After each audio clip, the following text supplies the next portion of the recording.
పెద్దిరెడ్డి మిథున్ రెడ్డి వైఎస్ఆర్సీపీకి జగన్మోహన్ రెడ్డికి good bye చెప్పి ఆయన భారతీయ జనతా పార్టీలో చేరేందుకు ముహూర్తాన్ని ఫిక్స్ చేసుకున్నారని, వైఎస్ఆర్సీపీ లోక్సభ పక్షాన్ని కూడా ఆయన భారతీయ జనతా పార్టీలో విలీనం చేయబోతున్నారు అనేటువంటి వార్తలు సోషల్ మీడియా వేదికగా చక్కర్లు కొడుతున్న నేపథ్యంలో అసలు వైఎస్ఆర్సీపీలో తెర వెనక ఏం జరగబోతోంది అనేది మనం విశ్లేషణ చేసుకునేటువంటి ప్రయత్నం చేద్దాం. ప్రస్తుతం మనతో పాటు ఉన్నారు ప్రముఖ రాజకీయ విశ్లేషకులు, ప్రముఖ సీనియర్ జర్నలిస్ట్ సిఎస్ రావు గారు. సార్తో మాట్లాడదాం. సార్ నమస్తే. సార్ నమస్తే. పెద్దిరెడ్డి మిథున్ రెడ్డి వైఎస్ఆర్సీపీకి అలాగే జగన్మోహన్ రెడ్డికి గుడ్ బై చెప్పబోతున్నారు. ఆయన భారతీయ జనతా పార్టీలో చేరేందుకు ముహూర్తాన్ని కూడా ఫిక్స్ చేసుకున్నారని, వైఎస్ఆర్సీపీ పార్లమెంటు పక్షాన్ని ఆయన భారతీయ జనతా పార్టీలో విలీనం చేసేందుకు కూడా సిద్ధమవుతున్నారు అనేటువంటి వార్తలు ఇప్పుడు సోషల్ మీడియాలో చక్కర్లు కొడుతూ ఉన్నాయి. ఏంటి సార్ అసలు వైఎస్ఆర్సీపీలో భారతీయ జనతా పార్టీలో ఏం జరుగుతుంది అంటే ఏం చెప్తారు? వైఎస్ఆర్సీపీ అలాగే బీజేపీ రెండు వేరు వేరు పార్టీలుగా మనం భావించడానికి అవకాశం లేదనేది ఇటీవల వరకు కూడా మనం అనేక ఉదాహరణలు చెప్పుకోవచ్చు. ఆయన ఓడిపోయిన తర్వాత కూడా రాజ్యసభ లేదంటే లోక్సభ వేదికగా మేము ఎన్డీఏకే మద్దతు ఇస్తామని చెప్పి జగన్మోహన్ రెడ్డి ప్రకటించాడు. అయితే విడతల వారీగా మేము ప్రకటిస్తామని చెప్పి అన్నారు. మొన్న వక్ఫ్ సంబంధించినటువంటి భూముల విషయంలో ఒక బిల్లు తీసుకొచ్చే క్రమంలో ఆ బిల్లుకు సంబంధించి వ్యతిరేకించాము అని చెప్పి చెప్తున్నారు. కానీ ఆ బిల్లుకు సంబంధించిన ఓటింగ్ జరిగినట్టయితే అప్పుడు వైఎస్ఆర్ కాంగ్రెస్ పార్టీ ఎటువైపు మొగ్గు చూపిందని తెలిసేది. కానీ దాన్ని ఏం చేశారు, అక్కడ దాన్ని పరిశీలన కమిటీకి పంపించారు, సెర్చ్ కమిటీకి పంపించారు. కాబట్టి ఓటింగ్ జరగల. ఓటింగ్ జరిగినట్టయితే ఖచ్చితంగా వైఎస్ఆర్ కాంగ్రెస్ పార్టీ ఎన్డీఏకి మద్దతు ఇచ్చిండేది, ఇస్తామని చెప్పారు కదా. కానీ ఇప్పుడు సెర్చ్ కమిటీకి పంపించారు కాబట్టి వాళ్ళు ఊపిరి పీల్చుకున్నారు. బట్ సెర్చ్ కమిటీకి పంపించాలని చెప్పేసి అభిప్రాయం వ్యక్తం చేసినటువంటి వాళ్ళ మేము ఉన్నాం కాబట్టి మేము ఎన్డీఏకి మద్దతు ఇవ్వలేదు అని చెబుతున్నారు. ఇప్పుడు ఇండియా కూటమి డిమాండ్ అది సెర్చ్ కమిటీకి పంపించారు. సరే, ఇండియా కూటమి ఏం చెప్తే అది సరే చేశారు. కారణం ఏంటంటే లోక్సభలో మెజారిటీ ఉన్నప్పుడు కూడా ఎన్డీఏకి రాజ్యసభలో మెజారిటీ లేదు ప్రస్తుతం. బహుశా రాబోయేటువంటి ఒక నెల రోజుల్లో రాజ్యసభలో కూడా బీజేపీకి మద్దతు రాబోతుంది. రాజ్యసభకు సంబంధించి కూడా మెజారిటీ రాబోతుంది. కాబట్టి అప్పుడు చూసుకుందాం అన్నట్టుగా సరే వీళ్ళు ఏదో కోరుతున్నారు కదా సెర్చ్ కమిటీకి, దాంట్లో ఏదో చిన్న 1-2 మార్పులు చేద్దామని చెప్పి పంపించారు. కానీ వీళ్ళు దాన్ని అడ్వాంటేజ్ తీసుకుని మేము చూసామా, మేము బీజేపీని వ్యతిరేకించాము అని చెప్పి చెబుతున్నారు. నిజంగా బీజేపీని వ్యతిరేకిస్తే జగన్మోహన్ రెడ్డి ఈ పాటికి జైల్లో ఉండేవాడు. అక్రమాస్తుల కేసులో బెయిల్ మీద బయట ఉన్న నేపథ్యంలో బెయిల్ రద్దు అయ్యే అవకాశం అని అందరికీ తెలిసినటువంటి అంశమే. అక్కడేమో బాబాయ్ మర్డర్ కేసులో అవినాష్ రెడ్డి జైల్లో ఉండేవాళ్ళు. ఇది అందరికీ తెలిసినటువంటి విషయమే. అయితే ఇక్కడ రాజకీయంగా మారుతున్నటువంటి పరిణామాలను కనుక మనం గమనిస్తే కాంగ్రెస్ పార్టీ తాజాగా వస్తున్నటువంటి న్యూస్ ఏంటంటే షర్మిలకి రాజ్యసభ ఇవ్వబోతున్నారు అనేది. నెక్స్ట్ రాజ్యసభకు సంబంధించినటువంటి ఎన్నికలు రాబోతున్నాయి. నెక్స్ట్ రాజ్యసభ నుంచి ఏదో ఒక రాష్ట్రం నుంచి కర్ణాటక నుంచి రాజ్యసభ ఇచ్చే అవకాశం ఉందన్నట్టు వార్తలు వస్తున్నాయి. షర్మిలకి రాజ్యసభ ఇస్తారు. వన్స్ షర్మిలకి రాజ్యసభ ఇచ్చిన తర్వాత ఇక జగన్మోహన్ రెడ్డి క్లోజ్ రాజకీయంగా ఆంధ్రప్రదేశ్లో అని చెప్పి అనుకోవాలి. ఎందుకంటే మరింత స్పీడ్ పెంచుతుంది షర్మిల. ప్లస్ విజయమ్మ కూడా ఆమె పక్షానే ఉంటారు. కాబట్టి ఖచ్చితంగా జగన్మోహన్ రెడ్డి మీద ఒక యుద్ధాన్ని ప్రకటించేటువంటి అవకాశం ఉంది. అయితే ఆమె రాజ్యసభ రాకుండా ఆమె కాంగ్రెస్ పార్టీ అధ్యక్షురాలుగా ఉండకుండా చేయడానికి రకరకాల ప్రయత్నాలు జగన్మోహన్ రెడ్డి బెంగళూరు కేంద్రంగా చేస్తున్నారు.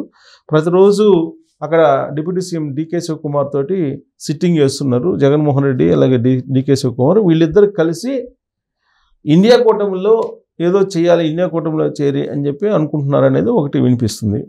ఈ పరిస్థితులన్నీ చూసిన తర్వాత వైఎస్ఆర్ కాంగ్రెస్ పార్టీకి ఉన్నటువంటి ఎంపీలు రాజ్యసభలో కానీ లేదా లోక్సభలో కానీ వీళ్ళు బీజేపీ వైపు వెళ్ళిపోవడానికి ప్రయత్నాలు చేస్తున్నారు అనేది. సరే, వాళ్ళల్లో ఎవరు వెళ్ళినా వెళ్ళకపోయినా ఇప్పుడు వైవి సుబ్బారెడ్డి అలాగే మిథున్ రెడ్డి వీళ్ళిద్దరు కనుక బీజేపీకి దగ్గర అయితే ఒక పెద్ద చర్చనీయాంశం. ఇప్పుడు సాయి రెడ్డి ఏమో నీకు ఆల్రెడీ హోంశాఖ మంత్రిగా ఉన్నటువంటి అమిత్ షా తోటి టచ్లో ఉన్నాడు. ఆయన తీసుకెళ్ళి లోక్సభలో రాజ్యసభలో విలీనం చేస్తాడు బీజేపీలో వైఎస్ఆర్ కాంగ్రెస్ పార్టీని అని చెప్పి భావించి జగన్మోహన్ రెడ్డి ఏం చేశాడు, పార్లమెంటరీ పార్టీ నేత నుంచి ఆయన్ని తొలగించేసి ఆయన ప్లేస్లో వైవి సుబ్బారెడ్డిని పెట్టాడు. ఇప్పుడు ఆయన రాజ్యసభ వరకు మాత్రమే రాజ్యసభ పక్ష నేతగా ఉన్నాడు. ఎవరు? విజయసాయి రెడ్డి. లోక్సభ పక్ష నేతగా మిథున్ రెడ్డి ఉన్నాడు. ఇప్పుడు అక్కడ రాజ్యసభ పక్ష నేతగా ఉన్నటువంటి విజయసాయి రెడ్డి బీజేపీతో టచ్లో ఉన్నాడు. మిథున్ రెడ్డి తాజాగా బీజేపీతో టచ్లోకి వెళ్ళిపోయాడని చెప్పి తెలుస్తుంది. ఈ పరిణామం కారణం ఏంటంటే ఇండియా కూటమితో లేదా కాంగ్రెస్ పార్టీతో మంత్రాలు చేయటం జగన్మోహన్ రెడ్డి అనేది ఒకటైతే, రెండేంటంటే రాబోయేటువంటి రోజుల్లో కేసుల నుంచి బయటపడటానికి ఇప్పుడు ఆల్రెడీ మదనపల్లి కేసు ఉంది, భూములకు సంబంధించినటువంటిది. ఆ కేసుల నుంచి బయటపడటానికి బీజేపీలో చేరేటువంటి ప్రయత్నం చేస్తున్నారు అనేది ఒకటి చెప్తూ ఉన్నారు. బట్ బీజేపీకి సంబంధించినటువంటి లీడర్ ఆదినారాయణ రెడ్డి ఏం చెప్తున్నారంటే, ఈ కేసులు ఉన్నోళ్ళు, అవినీతి అక్రమాలు ఉన్నాడు, మా పార్టీలోకి స్థానం లేదని ఆయన చెప్తున్నాడు. కానీ బట్ బీజేపీ వాళ్ళు మాత్రం బీజేపీతో టచ్లో ఉన్నారు మిథున్ రెడ్డి అని చెప్పి తెలుస్తుంది. సో కాబట్టి బీజేపీ వాళ్ళు వీళ్ళని చేర్చుకునేదానికి, అంటే విలీనం చేసుకున్నందువల్ల నష్టం ఉంది. విలీనం చేసుకుని అసలు వైఎస్ఆర్ కాంగ్రెస్ పార్టీ ప్రాతినిధ్యం అంటే రాజ్యసభలో లోక్సభలో లేకుండా చేయాలనేది ఒక అడుగు వేస్తున్నారు అనేది ఒకటి వినిపిస్తుంది. భారతీయ జనతా పార్టీ కూడా వాషింగ్ మిషన్ పార్టీ అని, ఆ పార్టీలో చేరిన వాళ్ళకి ఇప్పుడు గతంలో కేసులు ఏవైతే ఉంటాయో కేసుల నుంచి కూడా ఉపశమనం ఉంటుంది అనేది ఇప్పుడు కొంతమంది ఆరోపణలు చేస్తున్నటువంటి ఆరోపణ ఉంది. నిజమే. దేశవ్యాప్తంగా చూస్తే కనుక వాషింగ్ పౌడర్ నిర్మ సూత్రమే కేసీఆర్ చెప్పినటువంటి వాషింగ్ పౌడర్ నిర్మ సూత్రమే.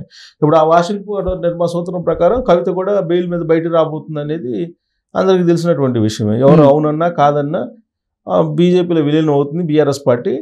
దానికి ప్రతిఫలంగా కవితకు బెయిల్ రాబోతుందని చెప్పి కడిగిన ముత్యంలాగా బయటకు రాబోతుంది. వాషింగ్ పౌడర్ నిర్మా సూత్రం కేసీఆర్ చెప్పిన సూత్రం, ఆయనే ఆ సూత్రాన్ని ఇంప్లిమెంట్ చేశాడని చెప్పి సర్వత్రా వినిపిస్తుంది. ఇప్పుడు BRS party YSR Congress party రెండు ఒక పార్టీ అడుగులో ఇంకొకటి వేస్తూ ఉన్నాయి. ఇక్కడేమో కవిత బెయిల్ కోసం ఈ పార్టీని తీసుకెళ్లి మెర్జ్ చేస్తున్నారు అనేది ఒకటి వినిపిస్తుంది. అక్కడేమో వైఎస్ఆర్ కాంగ్రెస్ పార్టీ మనుగడ అనేది కష్టం కాబట్టి, ఎందుకంటే ఆల్రెడీ ఎన్డీఏలో తెలుగుదేశం పార్టీ ఉంది కాబట్టి తెలుగుదేశం పార్టీని కాదని ఏం చేయలేని పరిస్థితిలో ఉంటుంది కాబట్టి ఎన్డీఏ. ఇప్పుడు ఆల్టర్నేటివ్ ఏంది జగన్మోహన్ రెడ్డి కంటే ఇండియా కూటమి.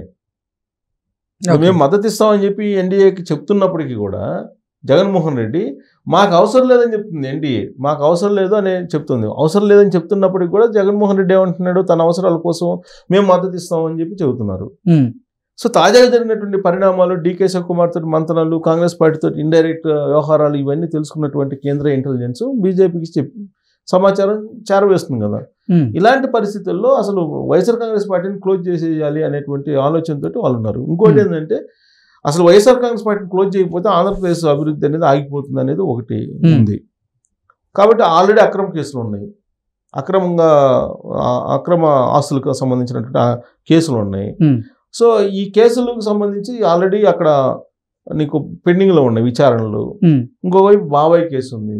వీటన్నిటిని కాదని చెప్పి అతను జైలు లేకుండా బయట ప్రపంచంలో ఉన్నాడంటే కారణం బీజేపీ వాళ్ళు అనేది ఎప్పటి నుంచో వాళ్ళు అపవాదును మోస్తున్నారు, ఆరోపణలు ఎదుర్కొంటున్నారు వాళ్ళు.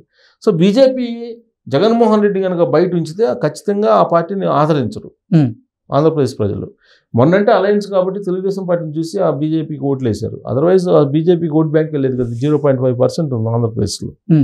కాబట్టి జగన్మోహన్ రెడ్డికి సపోర్ట్ చేస్తున్నంత కాలం బీజేపీ యొక్క గ్రాఫ్ ఆంధ్రప్రదేశ్లో తగ్గిపోతూ ఉంటుంది. ఇదంతా ఎందుకని చెప్పి మారిపోయినటువంటి రాజకీయ పరిణామాల దృష్ట్యా అతనేదో ఇండియా కూటమితో టచ్లో ఉన్నాడు కాబట్టి ఇదంతా ఎందుకులని చెప్పేసి కంప్లీట్గా చట్టం తన పని తాను చేసుకొని పోనిస్తే సరిపోతుంది కదా అనేటువంటి ఉద్దేశంతో బీజేపీ కూడా ఇప్పుడు ఉందని అంటున్నారు. అదే జరిగితే కనుక ఈ ఆగస్ట్ ఎండింగ్ నాటికి ఆయన జైలుకి వెళ్ళే అవకాశం ఉంది అంటున్నారు. సో జైలుకి వెళ్ళే అవకాశం ఉన్నప్పుడు మాట్లాడాలి కదా. అందుకని ఇండియా కూటమి కనీసం జాతీయ స్థాయిలో వాయిస్ వినిపించడానికి ఇండియా కూటమి వైపు మొగ్గు చూపుతున్నారు అనేది. సో ఈలోపు రాజ్యసభలో అలాగే లోక్సభలో బీజేపీ తోటి వైఎస్ఆర్ కాంగ్రెస్ పార్టీ విలీనం అయ్యేటువంటి ప్రక్రియను మిథున్ రెడ్డి చేస్తున్నాడు అనేది ఇప్పుడు లేటెస్ట్గా వినిపిస్తున్నటువంటి న్యూస్. సో కాబట్టి ఇంకోటి ఏంటంటే, ఇప్పుడు ఉన్నటువంటి ప్రభుత్వం వాస్తవంగా వీళ్ళని అరెస్ట్ చేయాలి, కానీ అరెస్ట్ చేయకుండా వెయిట్ చేస్తుంది. ముందస్తు బెయిల్ తీసుకొచ్చుకుంటున్నారు. ఇప్పుడు దాదాపు 12 మంది ముందస్తు బెయిల్ తీసుకొచ్చుకున్నారు. ఇప్పుడు రేపో మాపో లిక్కర్ కుంభకోణంలో ఉన్నటువంటి వాసుదేవ్ రెడ్డి గాను వెంకటరెడ్డికి కూడా ముందస్తు బెయిల్ వచ్చే అవకాశం ఉంది అంటున్నారు. అంటే చట్ట ప్రకారం నేను చేస్తానని చెప్పి చంద్రబాబు నాయుడు అంటున్నారు. బహుశా నేను అనుకుంటే కేంద్ర ప్రభుత్వం దూకుడుగా వెళ్ళొద్దని చెప్పి చంద్రబాబు నాయుడుకి చెప్పి ఉండొచ్చు. అందుకని చెప్పి న్యాయపరమైనటువంటి కొన్ని లూప్ హోల్స్ని పట్టుకుని వాళ్ళు ముందస్తు బెయిల్ తీసుకొచ్చుకుంటున్నారు. వన్స్ బెయిల్ వచ్చిన తర్వాత ఇక విచారణ ఏం జరుగుతుంది? సో కాబట్టి ఈ పరిణామాలన్నీ చూస్తే నాన్ సీరియస్గా ఉంది ఎన్డీఏ ప్రభుత్వం అక్రమాలు చేసినటువంటి వాళ్ళ పట్ల అనేది చూస్తే కనుక పార్టీని వైఎస్ఆర్ కాంగ్రెస్ పార్టీని క్లోజ్ చేసేసి విలీనం చేసుకునేటువంటి ఆలోచన బీజేపీ చేస్తుందా అనేటువంటి అనుమానం అయితే కలగడానికి అవకాశం ఉంది ఈ పరిణామాలను కనుక చూస్తుంటే. పైగా దానికి తగ్గట్టు మిథున్ రెడ్డి బీజేపీతో టచ్లో ఉన్నారంటున్నారు. ఆల్రెడీ రాజ్యసభలోనేమో విజయసాయిరెడ్డి ఉన్నాడు. సో వీళ్ళిద్దరు టచ్లో ఉన్నప్పుడు జగన్మోహన్ రెడ్డితో ప్రమేయం లేకుండానే విలీనం అయిపోతుంది. సో ఆ ప్రక్రియ ఈ నెలలోనే అయిపోద్ది అని అంటున్నారు. సో జగన్మోహన్ రెడ్డి ఇక్కడేమో జైలుకి వెళ్తాడు, అక్కడేమో పార్టీ విలీనం అవుతుంది. టోటల్గా ఆ పార్టీ ఉండేటువంటి అవకాశం కనపట్ల భవిష్యత్తులో రాబోయేటువంటి రోజుల్లో ఇక్కడ బీఆర్ఎస్ మాదిరిగా. Okay sir, thank you so much.